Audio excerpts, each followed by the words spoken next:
Bernard de Montréal. La genèse du réel. Chapitre 17. L'involution versus l'évolution. L'involution est la longue histoire de l'humanité, au cours de laquelle l'homme fut impuissant devant l'action concertée des forces astrales sur sa conscience ignorante. Au cours de cette période, l'humanité ne connut que des souffrances, et l'homme fut obligé de vivre sur un plan de vie inférieur, sans le support d'une intelligence universelle pour le guider. L'expérience de l'homme fut réduite, pendant des millénaires, à la conquête de ses bas instincts, alors que la lumière de son propre esprit était cachée sous les voiles épais de sa conscience astralisée. L'involution a marqué de son cynisme, jusqu'à la fin du présent cycle, la sinistre période de la vie humaine sur Terre, radicalement anti-homme et anti-lumière.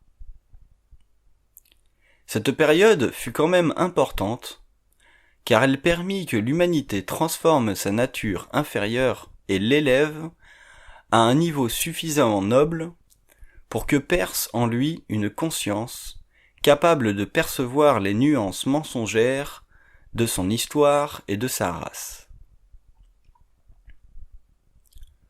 L'homme connaîtra deux phases distinctes au cours de son expérience planétaire, à cause des lois de l'évolution cosmique, dont il ne comprendra la nature obscure que lorsqu'il passera du stade de la conscience de l'âme à celui de la conscience de l'esprit ou de l'intelligence pure. L'involution fut une période où la mémoire de l'homme colorait toutes les fonctions psychiques de son moi ignorant. L'homme fut projeté dans une expérience planétaire, démuni d'intelligence réelle, outillé simplement de la mémoire expérientielle de l'humanité qui l'avait précédé.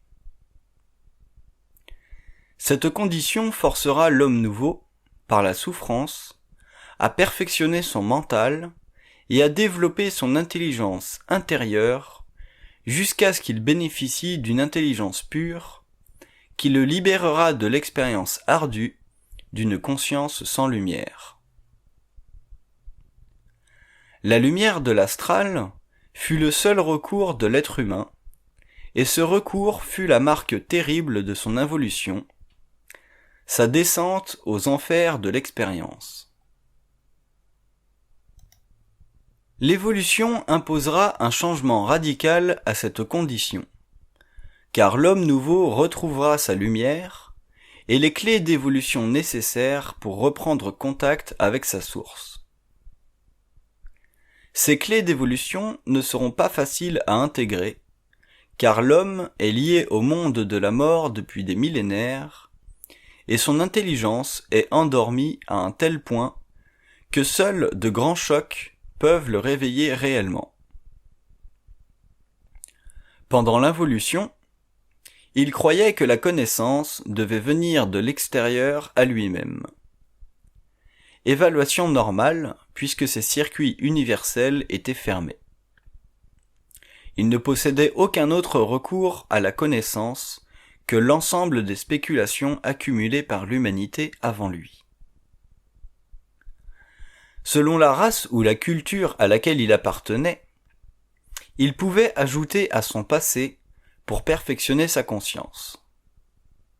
Mais dans le cas de l'évolution, l'homme nouveau découvrira que les circuits universels font partie des modes de transfert de l'énergie de l'intelligence, et que ces circuits ont la même équivalence qu'une immense ressource d'information à laquelle il a droit et accès selon son niveau d'évolution. Il se servira de ces circuits d'énergie pour transférer, sur le plan matériel ou les autres plans de sa réalité, les forces créatives de sa conscience nouvelle. L'involution fut pénible pour l'être humain, car il ne disposait pas d'autorité personnelle dans la vie, sa conscience mentale inférieure étant étroitement liée à celle de la société. Le destin de l'homme allait selon le destin planétaire de sa société. Cette situation fit de l'être humain un cobaye social, et les forces astrales de l'involution devinrent de plus en plus puissantes. L'homme inconscient retournait au monde de la mort, où il était instantanément incorporé dans une très vaste manœuvre astrale à laquelle il appartenait malgré lui-même, à cause de cette absence de lumière en lui qui l'empêchait de reconnaître l'éther lorsqu'il passait de la lumière à l'invisible. Ainsi compromis, il se voyait obligé de poursuivre son évolution sur ce plan, avant de revenir dans la matière pour continuer son cycle d'évolution progressive et inconsciente. L'évolution mettra un terme à cette comédie astrale. Par sa fusion, l'homme sera parfaitement éclairé dans sa conscience lorsqu'il passera le mur de la mort matérielle. Il saura reconnaître les illusions de l'astral, car déjà la vie consciente, au cours de laquelle il aura évolué sur Terre, lui permettra de passer directement à l'éther de sa conscience, ce plan de vie où la continuité de conscience est inévitable et parfaitement dans l'ordre des lois de l'évolution de la conscience universelle en fusion. L'être humain fut tellement longtemps astralisé que la conscience de la réalité ne lui viendra que graduellement lorsqu'il récupérera la lumière qui lui fut soustraite au tout début de l'involution. L'évolution et toutes ces données expliquées dans le cadre d'une intelligence supramentale créeront un choc chez l'homme. Celui-ci devra affronter un retour sur lui-même face à tout ce qu'il avait appris au cours de son expérience involutive personnelle. Ainsi, il sera forcé un jour d'admettre que la vie telle qu'il l'avait vécue n'était pas réelle et qu'elle devra être complètement transformée. Afin qu'il jouisse réellement de la vie sur tous les plans de son esprit, le double lumineux de l'homme travaillera à la perfection de sa conscience. L'involution fut une période où la conscience de l'homme fut persécutée par les forces astrales.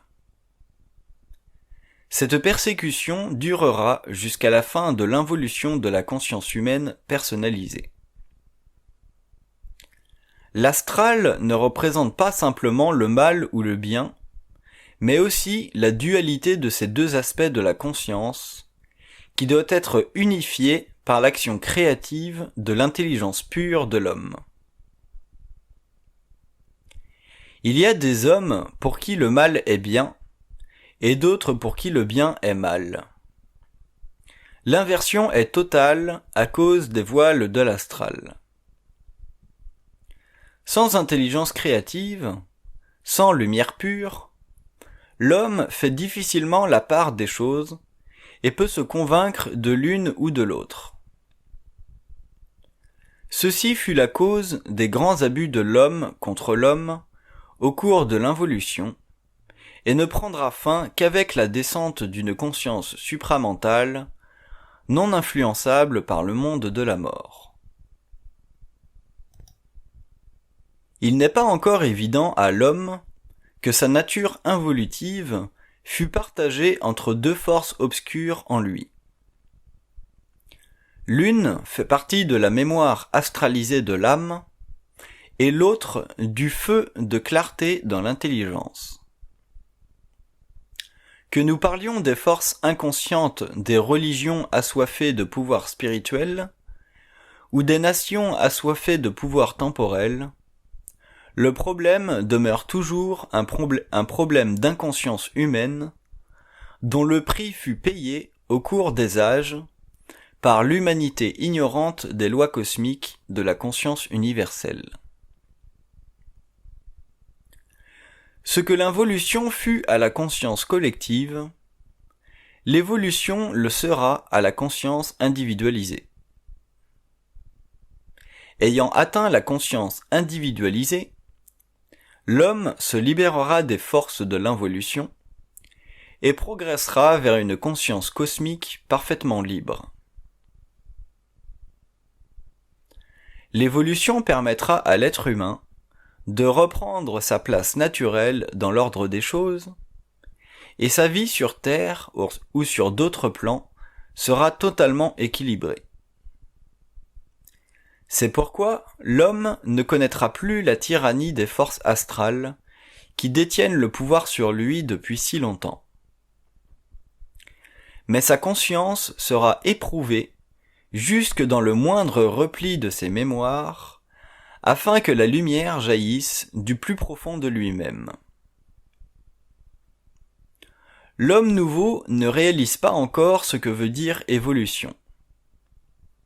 Il ne comprend pas, dans tout son sens, que l'évolution est un mode de vie supérieur à celui de l'involution, et qu'il n'est pas dicté par des forces astrales de la vie inconsciente, mais par la lumière de l'homme, forces qui ne font que commencer à descendre sur le plan matériel. Autant l'involution a freiné la vie, autant l'évolution lui donnera du souffle. La vie future de l'homme conscient sera semblable, dans sa liberté intégrale, à celle que connaît l'homme sur les plans de sa conscience endormie, lorsqu'il pénètre les plans du rêve où tout s'organise parfaitement. Il est impossible à l'homme conscient d'aujourd'hui de saisir la réalité de l'évolution, car son corps mental n'est pas suffisamment ajusté à la nouvelle vibration de cette conscience nouvelle. Ayant perfectionné et élevé celle-ci, il comprendra ce que veut dire évolution. Cette nouvelle époque ne représentera plus pour lui un mirage futur, car elle fera partie de sa conscience personnalisée. Libre de toute attache avec l'astral, sa vie lui semblera un rêve concrétisé. Autant l'involution fut un cauchemar, autant l'évolution marquera une époque révolue que l'homme ne voudra plus contempler, car elle fera partie d'un passé parfaitement compris dans sa fonction involutive. Il y a, dans tout être humain inconscient, un peu de lumière. L'homme n'est jamais totalement sans lumière. Et le peu de lumière que certains hommes ont leur a fait voir que la vie doit être autre que celle qu'elle est maintenant. Leur intelligence intérieure témoigne d'une réalité qui dépasse leurs conditions présentes d'existence. Mais cette perception intérieure est trop faible pour l'homme inconscient, de sorte qu'il renoue constamment avec l'astral et se fait prendre à son jeu. Voilà pour l'involution. Au cours de l'évolution de la conscience humaine, l'homme intégrera son énergie sur tous les plans de sa réalité. Le manque d'intégration de sa lumière l'a réduit à l'esclavage depuis toujours. Il apprendra à intégrer son énergie et se libérera de l'astral avant de reprendre proportionnellement ses pouvoirs naturels. L'astral se manifeste toujours selon des lignes de force qui coïncident avec la plus grande résistance de l'homme à son intelligence pure. L'être humain, bon gré mal gré, vit sa vie par rapport à sa conscience inférieure, malgré sa meilleure volonté. Les forces de la lumière n'obéissent pas aux lois astrales. Pour cette raison, l'homme conscient ne peut vivre sa vie selon son passé. Il doit la vivre dans un présent créatif et conscient. L'évolution ouvrira les portes à la perception extrasensorielle, non colorée par l'astral. L'homme deviendra de plus en plus extrasensoriel, et ses facultés psychiques permettront une grande ouverture de sa conscience sur le plan de son esprit. Cette ouverture s'universalisera, et l'homme nouveau percevra que ces facultés nouvelles font partie naturelle de sa conscience et du pouvoir de cette conscience sur le plan matériel. Tant que l'astral pourra colorer ses facultés, il les vivra de façon expérientielle et en sera l'esclave, car tout est assujettissable à l'astral. Ce plan se servira de tout aspect de l'homme qui lui permet de l'englober. Les facultés extrasensorielles de l'homme nouveau feront partie de son intelligence créatrice et non plus de son psychisme médiumnique. L'involution a permis à l'homme de composer avec la matière, et l'évolution lui permettra de composer avec l'éther de la matière. Sa science sera très avancée, très puissante. Mais l'homme ne pourra vivre de sa nouvelle science qu'en fonction des besoins créatifs de l'évolution. Il la vivra selon les besoins futurs, directement liés à l'application de l'équilibre des forces sur les différents plans de la vie planétaire. L'involution a développé les outils de la conscience matérielle qui évolua graduellement par rapport à cette conscience vers un référent matériel de plus en plus sensorialisé. Celui-ci donna naissance à la science qui s'est développée jusqu'à aujourd'hui et permis à l'homme d'améliorer sa vie sur le plan physique de la Terre. Pourtant, cette amélioration ne fut pas exécutée par rapport à la science interne des choses, de sorte que la vie des sociétés fut construite sur les bases chancelantes des civilisations mécaniques. L'évolution, par contre, se fera par rapport à des outils d'un ordre nouveau, convenant parfaitement à la conscience évolutive de l'homme. Ces outils lui permettront d'évaluer l'univers à partir d'un autre plan de vie, dont la nature équivaudra à celle d'un nouveau véhicule d'expression et de perception, le corps éthérique. L'évolution ouvrira, à propos de l'univers en général, un nouveau dossier de vie et créera une vague d'expériences créatives. L'humain est multidimensionnel, mais ne connaît que le plan le plus bas de sa conscience, le plan matériel. Les sciences ésotériques et occultes, sans mentionner les religions ou certaines philosophies, ont voulu que l'être croie à l'existence d'autres plans.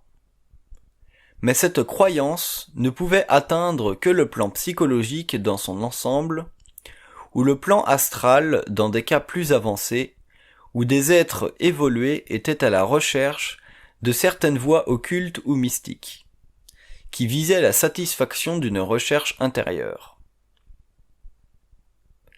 Ces voies, cependant, demeuraient assujetties à un ensemble de doctrines secrètes, ésotériques ou religieuses, qui relevaient de façon inquiétante de l'œuvre d'autorités spirituelles soumises au monde ou au plan élevé des sphères de la mort. L'évolution éveillera la conscience créative de l'homme et le rendra libre de l'astral, rayonnant de constructions subtiles et limitatives. L'homme intégral possédera une vision si claire des choses que son lien avec l'astral sera à tout jamais rompu. Il ne connaîtra plus la mort comme l'a vécu l'homme involutif. La totalité de sa conscience sera supporté par sa lumière, il sera solaire dans le terme le plus universel. L'évolution se distinguera par le lien absolu qui s'établira entre l'ego conscient et son double, lien qui servira de pont entre l'éther et le plan matériel.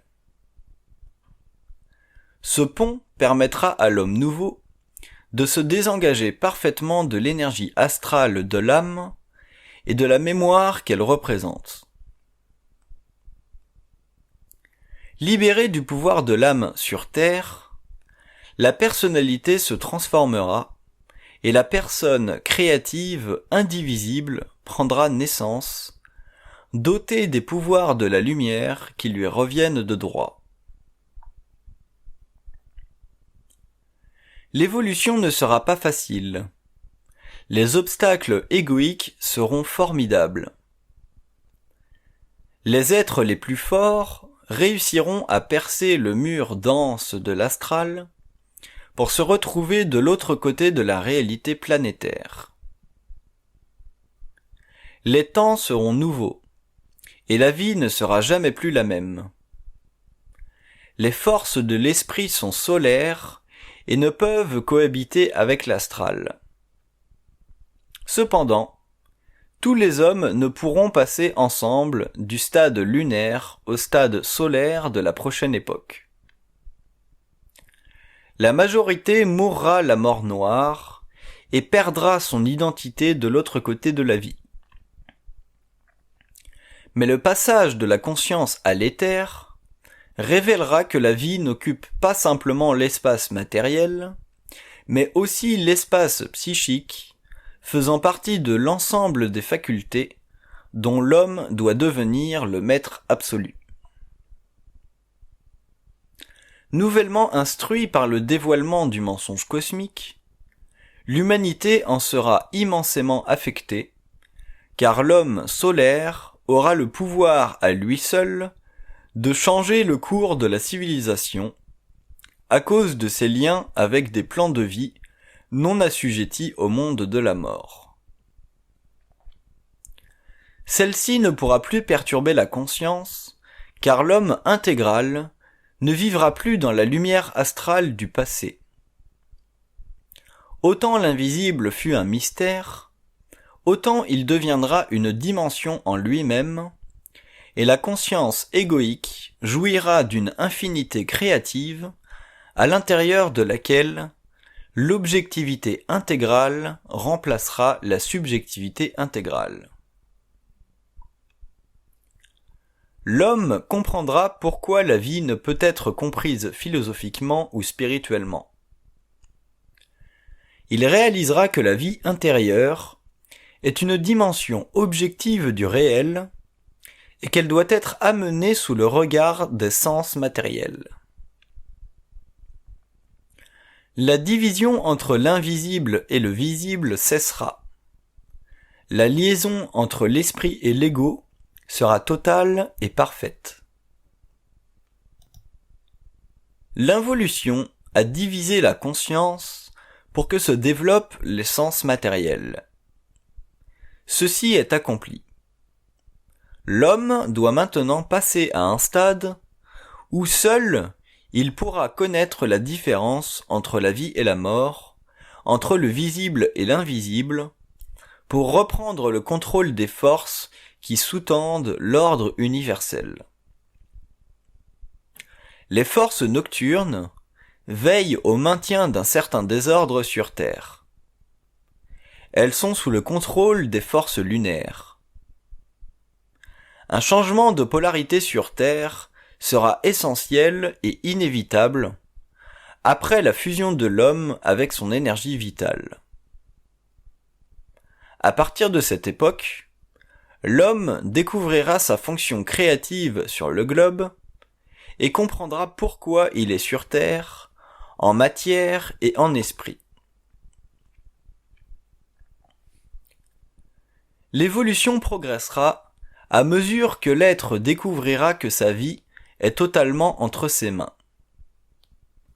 Auparavant, il vivra en fonction des autres et de la conscience collective, et sa vie demeurera une suite interminable d'illusions sanctionnées par la conscience involutive, divisée contre elle-même. Le tort qu'une civilisation mécanique peut créer à l'esprit faible est incommensurable. Voilà pourquoi l'évolution ne sera pas la voie de tous les êtres dans un même temps, car elle ne pourra être vécue qu'en fonction de la personne réelle et non pas de la personnalité fictive et inconsciente. Le passage de la personnalité à la personne intégrale sera des plus difficiles, car l'homme ne pourra déjouer le réel et les forces de son esprit lorsque la science de l'esprit aura été parfaitement transmise. Autant l'involution fut sous l'emprise de l'astral, autant l'évolution sera la synthèse de la lumière et de la matière. Les principes psychologiques de la civilisation seront dépassés et l'homme sera libre de l'inconscience de sa race. L'involution a influencé le comportement humain par la manipulation de la pensée, mais l'homme intégral sera libre de toutes influences, cherchant à le faire dévier du réel cosmique de sa personne universelle. Ceci mettra fin à la recherche subjective du bonheur fictif et permettra la découverte de la paix réelle de l'être, soutenue par sa lumière, son intelligence et sa volonté intégrale. L'homme n'a jamais su contester la valeur subjective de son moi, car il n'en connaissait pas les aspects lunaires et astraux.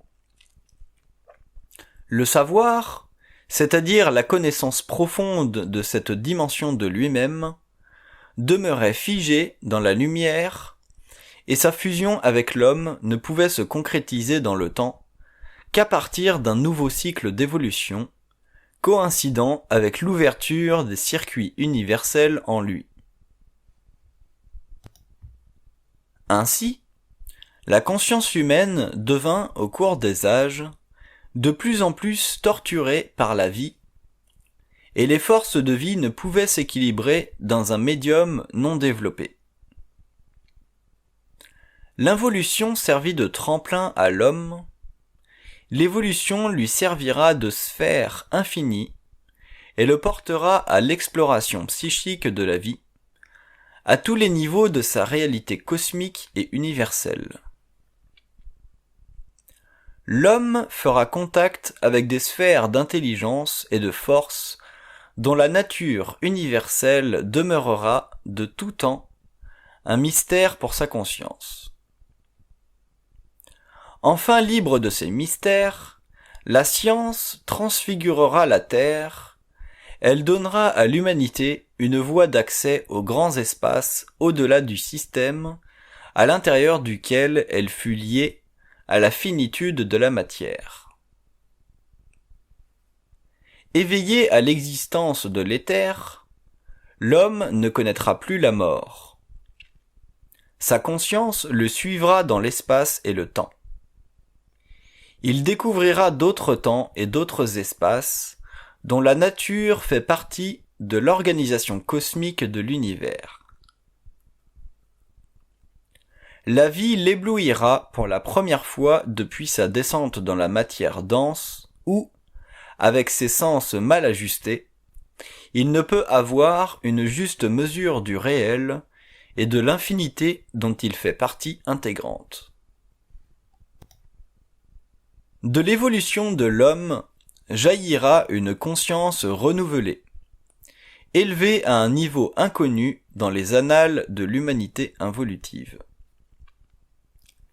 Elle coïncidera avec la descente de force issue d'autres plans de temps et d'espace.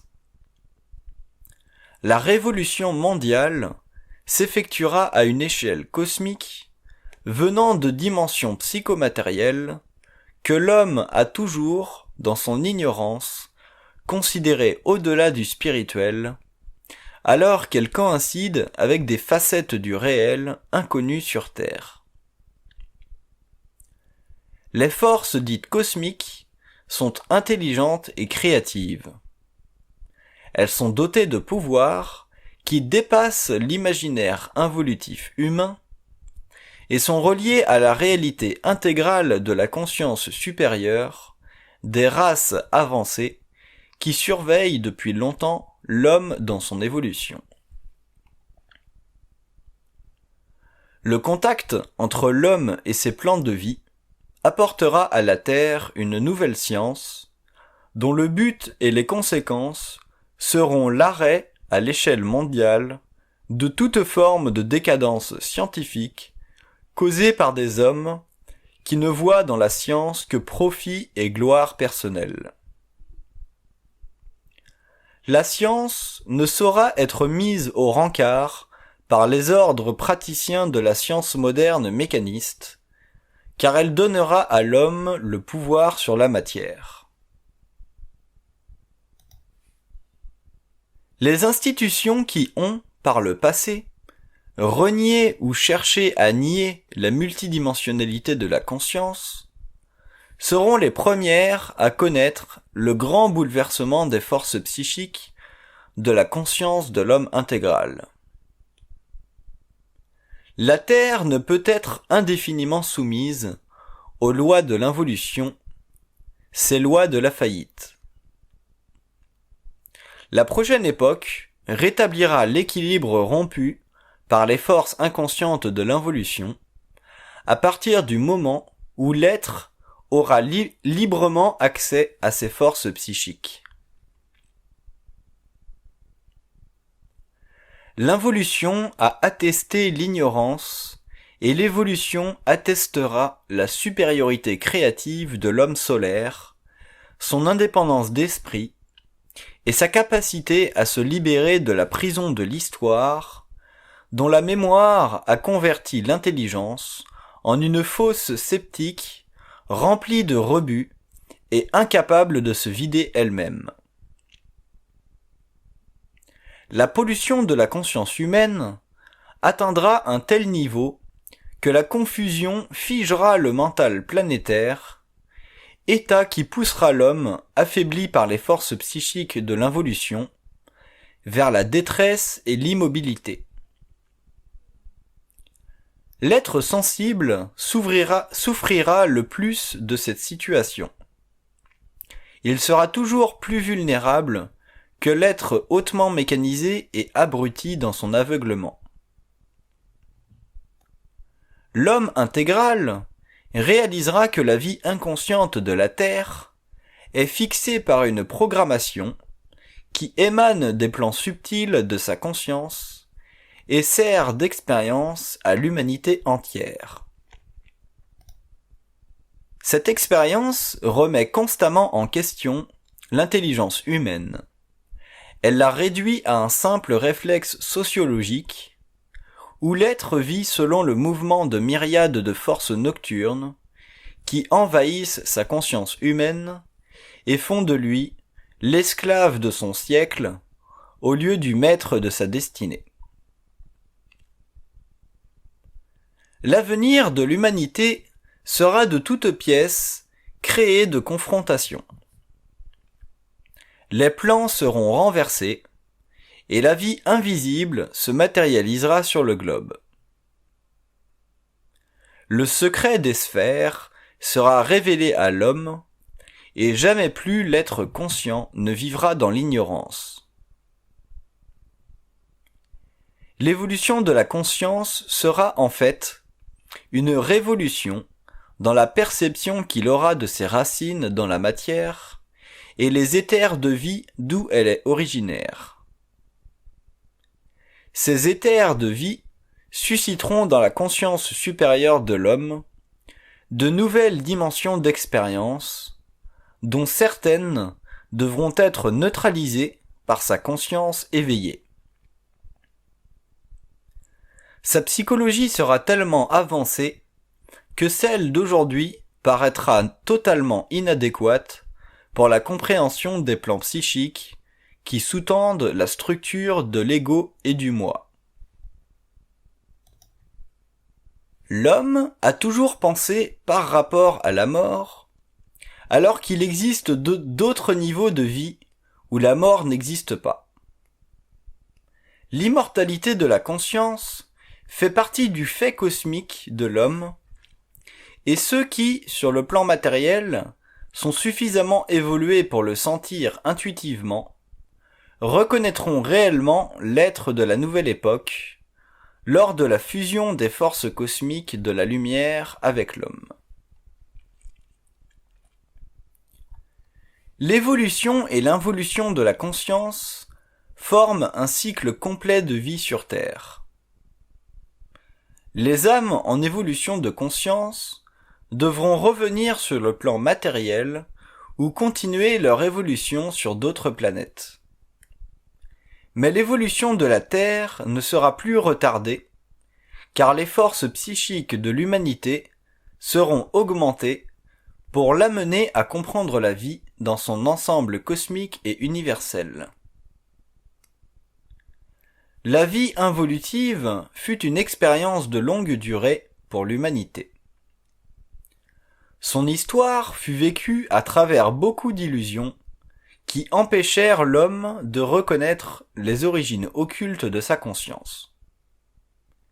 Cette condition sera écartée au cours de l'évolution de la conscience supramentale, et l'homme vivra d'une conscience intégrale, totalement affranchie de l'ignorance, basée sur les sens purement matériels de la vie planétaire.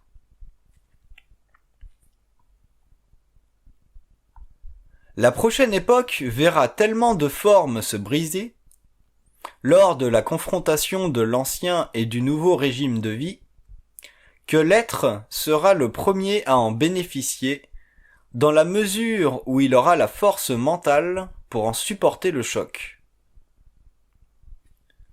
Le test de la nouvelle conscience portera sur le plan émotif de la conscience involutive. Par le biais de son émotivité subjective, l'homme découvrira la faiblesse de son esprit, et c'est dans le mental inférieur qu'il réalisera le pouvoir de la mémoire planétaire sur sa conscience ultimement universelle. L'initiation solaire dérangera l'homme jusque dans le centre de son être, et rien qui fut établi par le passé ne pourra le sécuriser, car le passé fait partie de la mémoire de la race, alors que le présent de la conscience créative se manifeste dans l'instant de l'intelligence, en fusion d'énergie et de force avec l'ego. La nouvelle époque sera tout aussi révolutionnaire que fut celle qui donna naissance aux races indo-européennes. Elle marquera le début de la science de l'énergie sur Terre et affranchira l'homme des conditions difficiles de la fin du cycle actuel. L'involution donna naissance à l'homme matériel, et de l'évolution naîtra l'homme-esprit, être en fusion de conscience avec l'aspect intégral de sa réalité.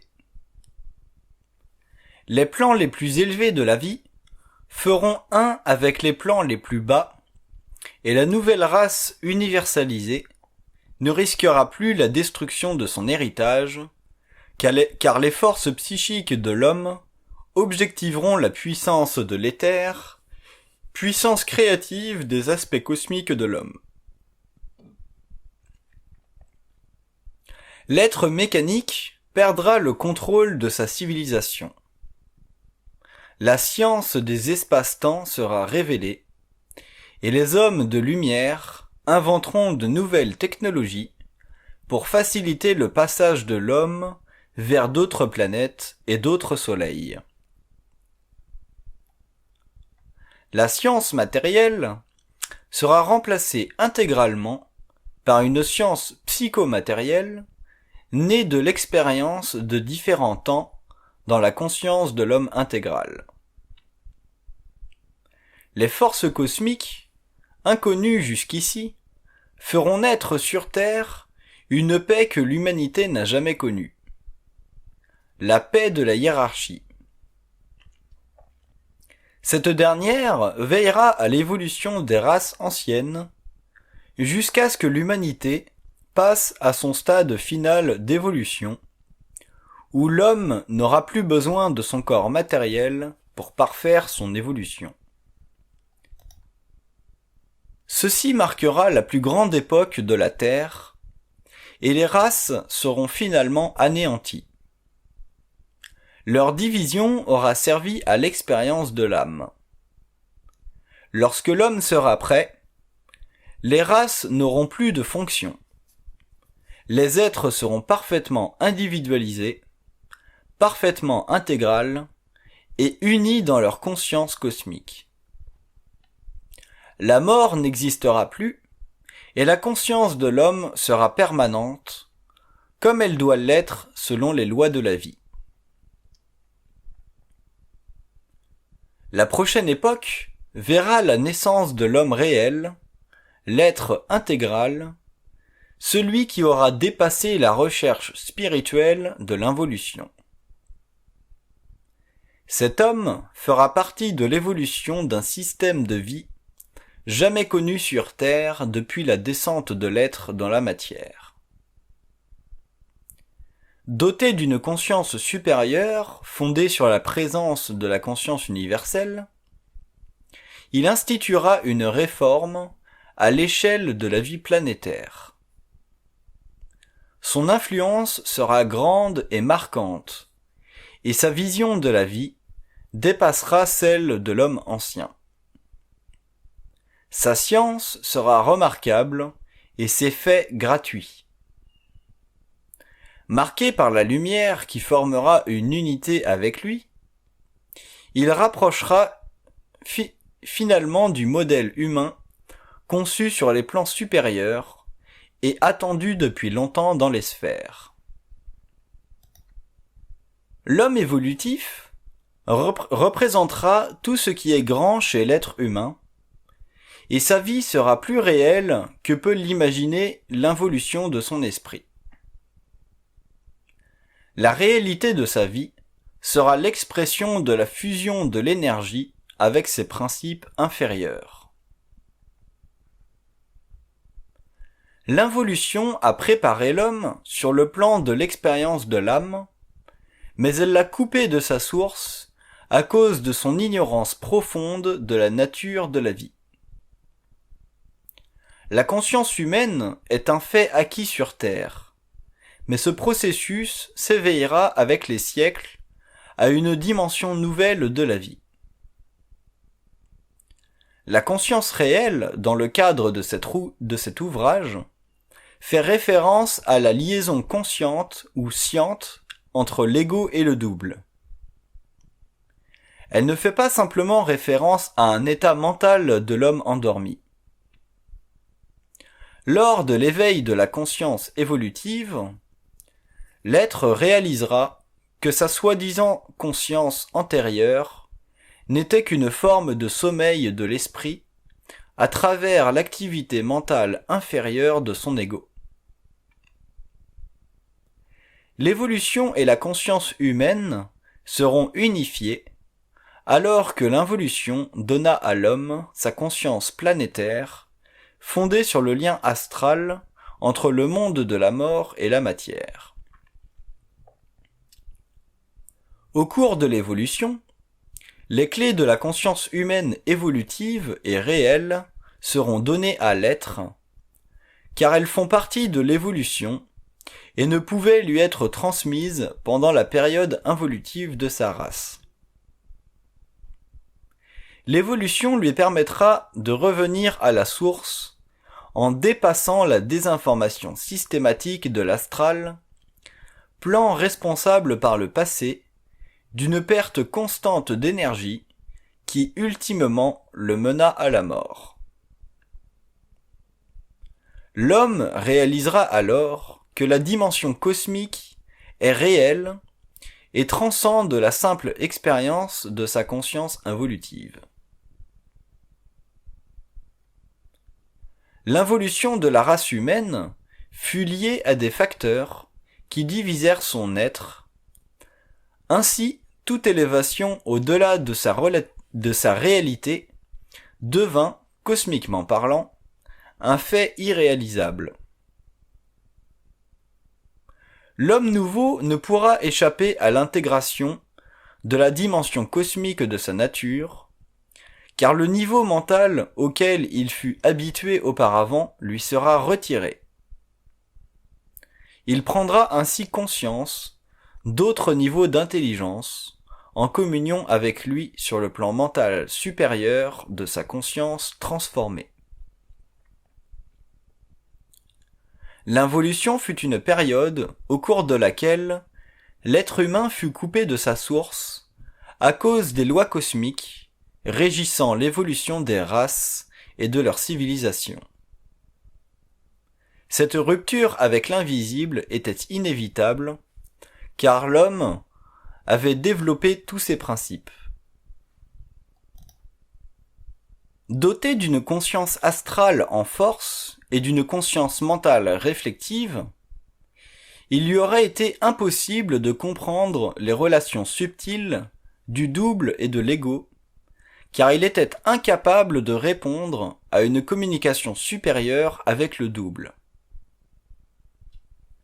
Toute communication avec le double implique en effet une union entre l'intelligence universelle et l'intelligence planétaire. En d'autres mots, une fusion.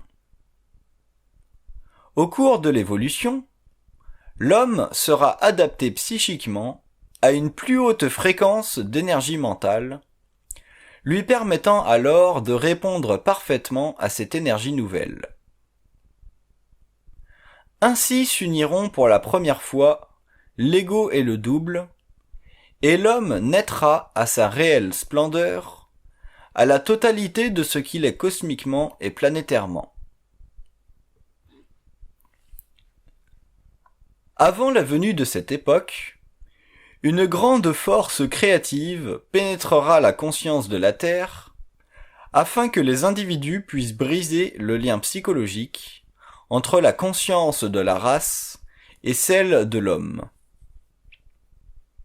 Pour que l'être évolue, il lui faudra comprendre sa relation avec la race ou la nation qui lui a donné lieu d'expérience.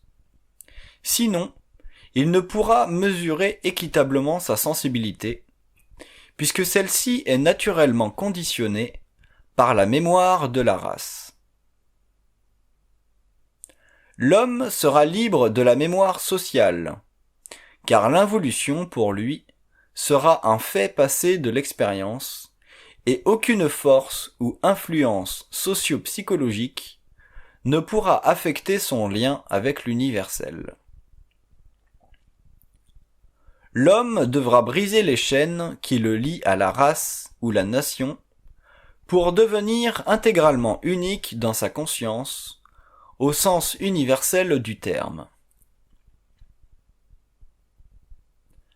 L'évolution est une constante universelle qui ne pourra prendre forme que lorsque l'homme et les forces cosmiques se rencontreront. Ces forces font partie de lui à des niveaux de conscience qui sous-tendent sa conscience psychologique et, pour cette raison, il ne pourra évoluer universellement que lorsque son temps sera venu. Les forces en lui l'éveilleront et le rendront conscient d'elle. Ces forces psychiques pénétreront sa conscience. Il changera de taux vibratoire et sa conscience passera d'un niveau de perception à un autre. Alors, l'homme réalisera que la dimension psychique de son moi est beaucoup plus vaste que l'aspect psychologique de l'ego fossilisé dans la forme que lui offrit la race à sa naissance. L'involution est une partie seulement de la progression humaine, et l'évolution l'autre partie. Pour que l'homme devienne total, il devra passer de l'involution à l'évolution.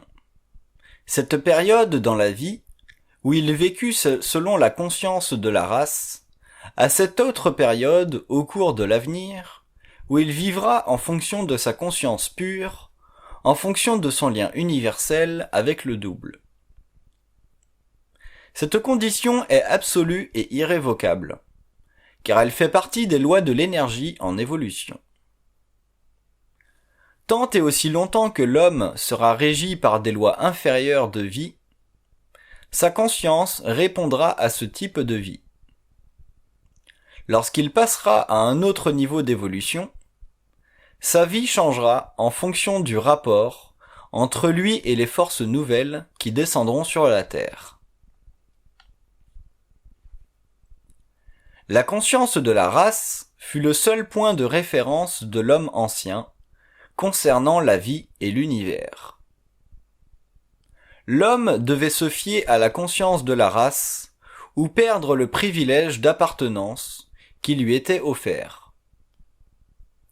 Il n'avait pas suffisamment de moyens personnels à sa disposition pour vivre en dehors de la sphère d'influence de la race, car son équilibre psychologique et psychique en dépendait.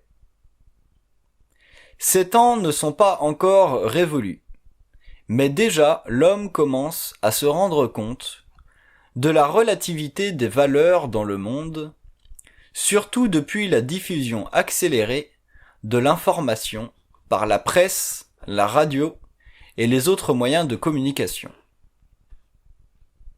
Par contre, il n'est pas capable de vivre seul dans le mental de sa conscience, car la race a encore sur lui un grand pouvoir d'influence à travers les concepts et les valeurs qu'elle lui impose dans sa symbiose avec lui. Au cours de l'évolution, lorsque le contact avec le double sera établi, ou que les principes de base à la libération de sa conscience seront connus de l'individu, la rupture finale avec la conscience de la race deviendra inévitable et l'homme ne pourra plus retourner en arrière. Sa vie involutive prendra fin et il commencera une nouvelle évolution vers des étapes de plus en plus occultes de son univers intérieur.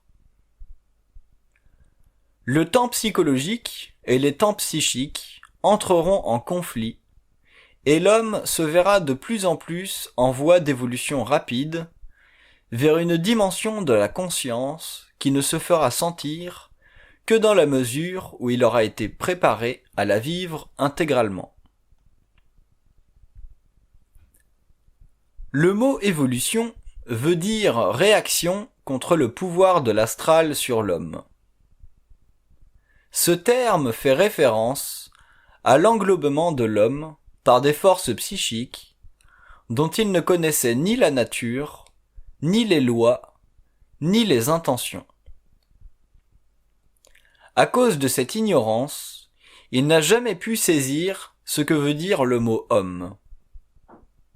Pour le comprendre, il lui faudra un niveau de liberté de vie qui dépasse ce que l'involution lui a offert au cours de son expérience d'âme.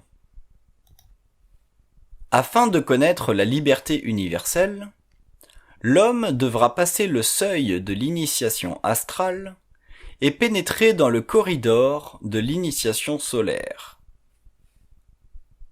Celle-ci lui fera réaliser la différence entre la connaissance et le savoir, entre l'existence et la vie, entre la mort et l'immortalité, entre l'âme et l'esprit.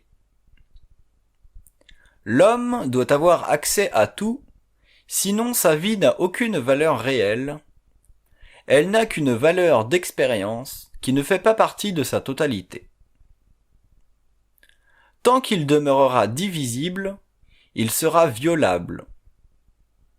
Sa vie ne sera pas entre ses mains, mais entre celles de la destinée psychique, des forces de l'âme qui le contrôlent à volonté, afin que son expérience serve à développer d'autres modèles de vie future. Ceci constitue une insulte à l'intelligence universelle de l'homme, mais aussi une condition de l'involution, à laquelle il ne peut échapper tant qu'il n'aura supporté lui-même l'énergie pure de son mental supérieur. L'involution signifie le pouvoir des sphères sur l'homme, alors que l'évolution voudra dire fusion des sphères avec lui. Jamais plus il ne sera en rapport avec des forces de vie dont il ne comprendra pas la nature. Alors qu'au cours de l'involution, il était réceptif à la pensée de l'intelligence, son mental sera réceptif à l'énergie de l'intelligence. Cette différence sera fondamentale et absolue chez l'homme intégral. Elle lui permettra de se manifester librement à l'intérieur de ses forces psychiques, car celles-ci font partie de lui. Cette période coïncidera avec la descente dans la matière de forces n'ayant aucun lien avec le monde de la mort. La relation étroite entre l'homme et ses forces fera naître sur le globe une super race, une superpuissance dont les alliés seront rattachés à d'autres dimensions de l'univers local. Les Atlantes avaient bénéficié de ces contacts sans pouvoir les contrôler, alors que l'homme nouveau pourra commander à toute forme d'intelligence n'appartenant pas à la Terre, car le réseau psychique universel sera établi sur le globe. La vie future deviendra de plus en plus une vie en puissance qui permettra à l'homme de travailler avec les forces psychiques de son être. Ce travail le mettra en contrôle des forces élémentales de la Terre, et ceci fera de lui un magicien dans le sens le plus correct du terme. Il connaîtra parfaitement, jusqu'à la maîtrise, les lois de la matière. Ainsi outillé, l'homme mettra un terme à la nature de la civilisation telle que nous la connaissions, et une ère nouvelle prendra place. Les guerres cesseront. Les hommes établiront de nouvelles bases de compréhension en relation avec la puissance d'une race dont les actions feront partie d'une dimension de la vie non réalisable par l'homme involutif. Autant le corps matériel avait été le véhicule primordial, autant le véhicule éthérique deviendra le véhicule primaire. Cette nouvelle forme de vie créera des changements radicaux dans le comportement des nations. Fixé à cette nouvelle réalité, l'homme déterminera la courbe future de la civilisation, et les prophéties connaîtront leur aboutissement. De nouveaux corridors s'ouvriront dans le temps, et la conscience humaine dépassera celle des plus grandes civilisations de la galaxie. Le mystère de l'homme et de la vie sera révélé, et la Terre deviendra le centre galactique des civilisations avancées. Lorsqu'il aura enfin pris sa place parmi les intelligences en évolution, l'homme passera à un niveau d'évolution où son corps matériel sera totalement atomisable et l'évolution de la Terre tirera à sa fin. L'exploration éthérique de la galaxie deviendra pour l'humanité le nouveau mode d'expérience consciente, et les hommes cesseront de s'incarner. Les forces astrales, enfin libérées, procéderont à la conquête d'autres mondes. L'âme ne sera plus le principal noyau de la conscience, car la fusion aura remplacé la mémoire par la puissance créative brute.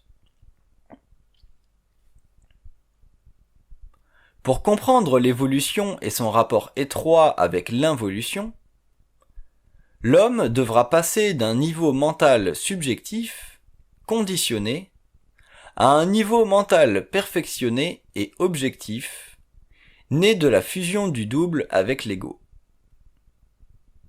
Ce développement permettra à l'homme de se libérer dans le mental afin que ce plan de la conscience coïncide avec l'énergie de l'intelligence. À ce stade de l'évolution, de nouveaux principes seront découverts qui permettront à l'être conscient de faire le lien entre l'invisible et la matière.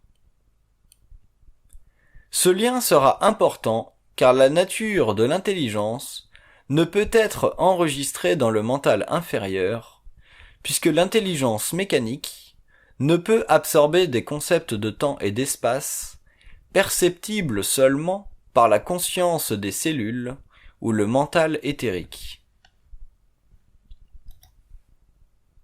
L'éther des cellules est un espace psychique renfermant la totalité des possibilités créatives de l'énergie.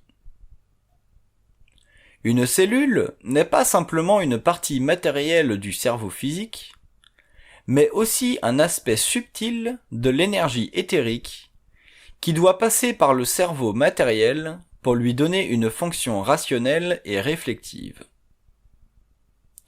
Mais l'homme intégral ne réfléchira plus, il créera. La partie éthérique de son cerveau manifestera, selon le besoin créatif de l'énergie, la science nécessaire à l'homme. La conscience des cellules lui permettra de se libérer du lourd fardeau de la pensée subjective qui limite sa vision des choses et le force à vivre mentalement dans une prison conceptuelle à l'intérieur du désordre organisé du mental inférieur. L'homme ne peut créer ni ordre universel à partir de la pensée subjective, ni science parfaite à partir de la logique, car les forces psychiques intérieures de son être sont en réalité responsables de la coloration de ses pensées, phénomène totalement incompris de l'homme. L'avenir verra naître l'homme mental, capable de comprendre sans avoir à subir la réflexion de la compréhension, qui brouille les ondes supérieures du mental et force ce dernier à servir de réflecteur à l'ego, au lieu de l'instruire dans la science de la vie à tous les niveaux. L'homme dominera les frontières du mental lorsqu'il aura compris que la liaison entre ses pensées et la réalité n'est pas continue. Le passage de la lumière par les centres psychiques de l'être est sujet à d'énormes interférences de la part des forces psychiques astrales. Celles-ci utilisent les formes pensées pour donner à l'homme l'impression d'être intelligent, lorsqu'en fait, l'intelligence ne peut être réelle que lorsque l'ego a compris son lien indissoluble avec le double. Ceci est la base de la conscience mentale de l'homme. Il en sera un jour instruit pour vivre sur le plan matériel une vie en harmonie avec la réalité, au lieu de vivre une vie en dissonance avec elle. L'évolution protégera l'homme contre les perfidies de la vie astrale inférieure. Elle lui permettra de grandir en envergure et d'établir une fondation solide pour le développement de ses capacités créatives et psychiques. L'homme comprendra que l'invisible œuvrera à travers sa conscience tant qu'il n'aura pas pris le contrôle des forces actives en lui. La vie mentale est un système de communication universel mais polarisé, car l'être n'a pas encore conscience des lois du mental. Il vit sa mentation comme il mange, au lieu de la vivre comme l'expression de forces en lui, qui doivent être intégrées totalement afin que sa vie soit parfaite.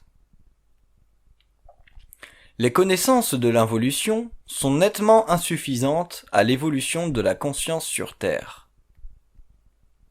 L'homme devra passer à un autre stade de la vie mentale et regarder profondément dans l'invisible de sa conscience mentale pour y découvrir les principes de la seconde fondation, celle qui donnera le pouvoir sur la matière et l'accès au savoir.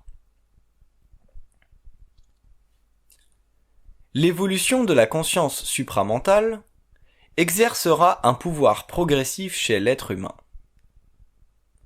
Cette conscience nouvelle ne pourra pas être indéfiniment à l'écart des grandes masses humaines, car son pouvoir pénétrera graduellement le monde mental de l'homme. Une conscience aussi perfectionnée fera miroiter forcément des principes de vie active et créative que l'homme involutif saura reconnaître avec le temps. Sa conscience inférieure changera et il commencera à vivre selon un mode d'expression vibratoire concordant avec les forces internes de son psychisme. L'ego deviendra un canal de plus en plus perfectionné et l'évolution sera lancée.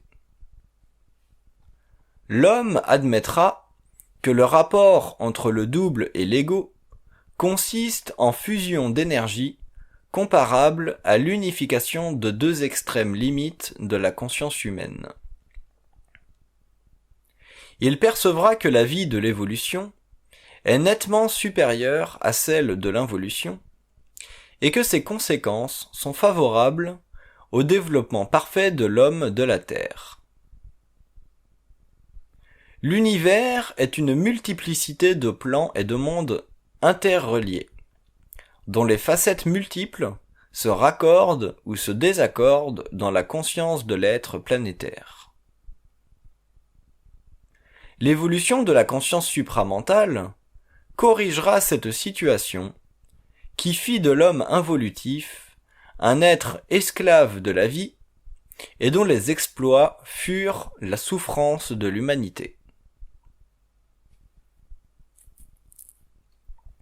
Le cerveau matériel est parfaitement développé.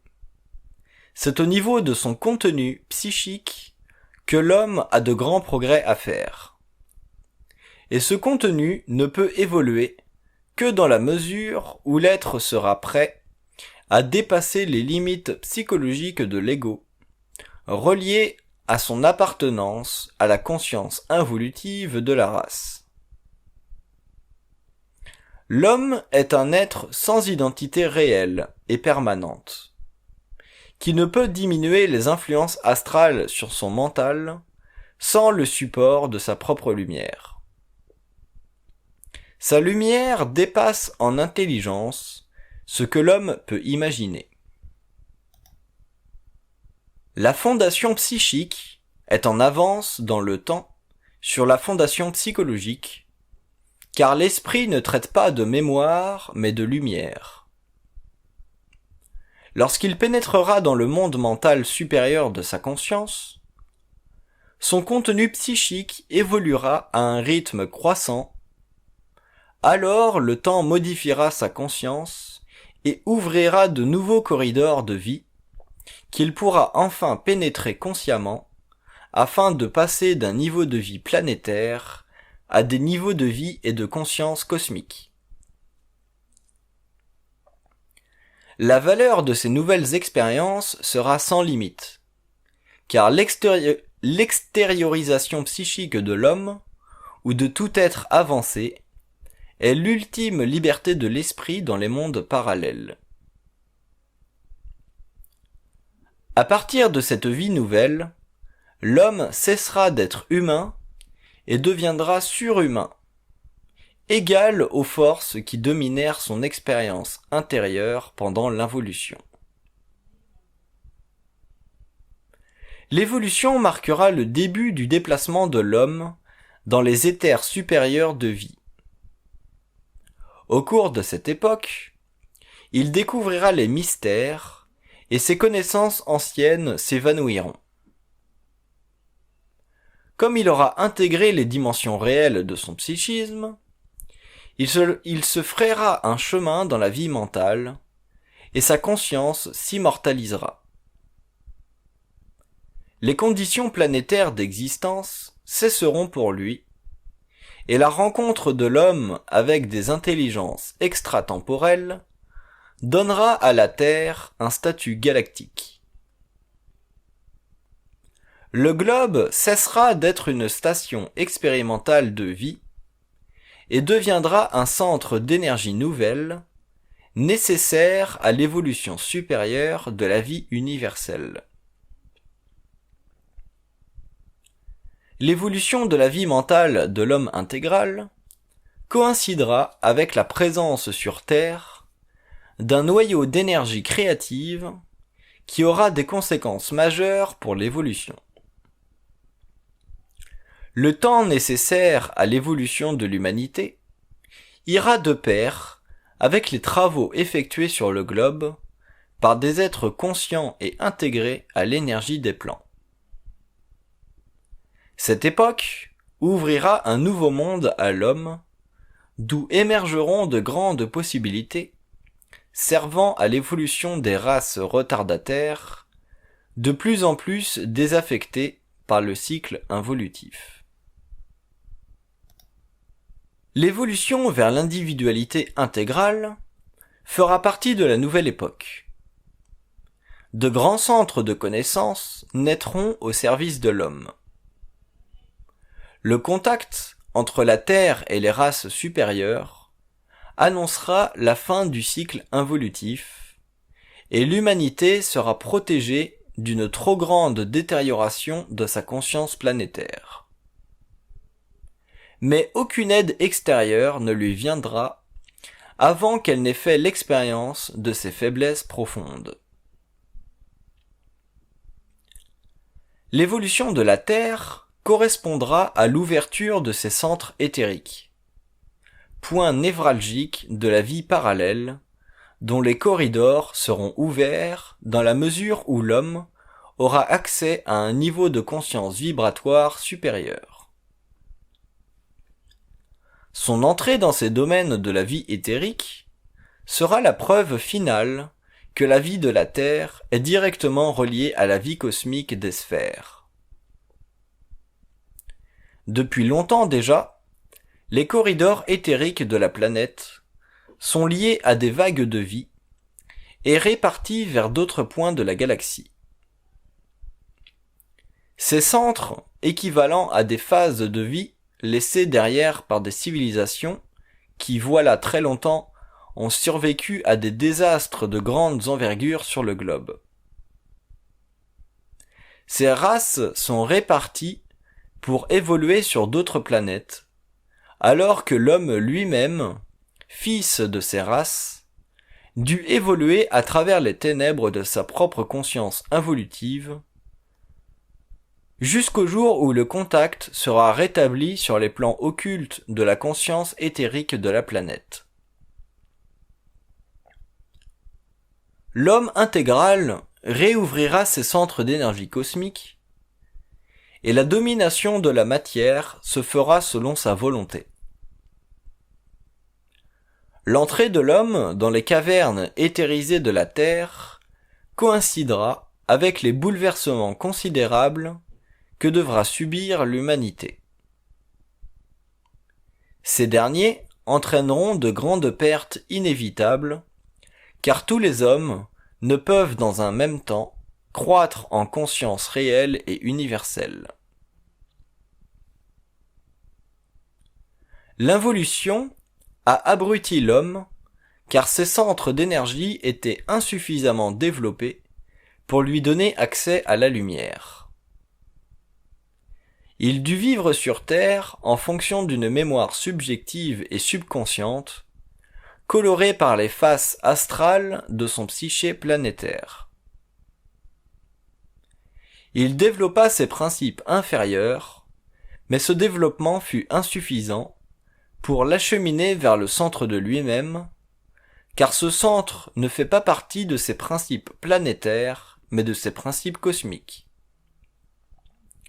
Or, les principes cosmiques de l'homme ne pouvaient lui être transmis qu'à la fin du cycle présent. L'involution prépara l'homme à un mode de vie qui coïncidait avec les probabilités d'une programmation imposée sur son psychisme animique, force à travers laquelle il put, bon gré mal gré, progresser sans pour autant se conscientiser. La conscientisation de l'homme involutif ne devait arriver qu'avec l'ère du Verseau, car les forces cosmiques, évoluant au-delà des voiles de sa conscience égoïque, devaient transformer son mental inférieur, hautement mécanisé et conditionné, afin de le faire évoluer vers un mental supérieur libéré du connu.